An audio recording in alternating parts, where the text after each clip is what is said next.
একজন ভালো মানুষের পক্ষ নিয়ে, একজন আলেম মানুষের পক্ষ নিয়ে, একজন মুফতি মানুষের পক্ষ নিয়ে, যিনি আমাদের নারায়ণগঞ্জ 4 আসনের প্রার্থী। আমরা আমাদের যে মূল্যবান ভোট, যেটা আমাদের নাগরিক অধিকার, আমাদের সেই ভোট আমরা এমন ব্যক্তিকে দিব যাকে ভোট দিলে আমাদের নারায়ণগঞ্জ শান্তিপূর্ণভাবে আর নারায়ণগঞ্জের মানুষ শান্তিতে থাকবে। যাকে ভোট দিলে আমাদের চেয়ারম্যান মহোদয় আলহাজ মনির আলম সেন্ট্রাল চেয়ারম্যান সাহেবের হাত শক্ত হবে।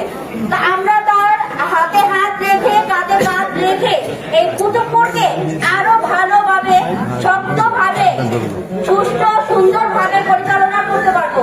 তাহলে আমরা কাকে ভোট দিব? আমরা ভোট দিব খেজুর গাছে। আমরা সবাই ভোট দিব তো? আমাদের মার্কা কি?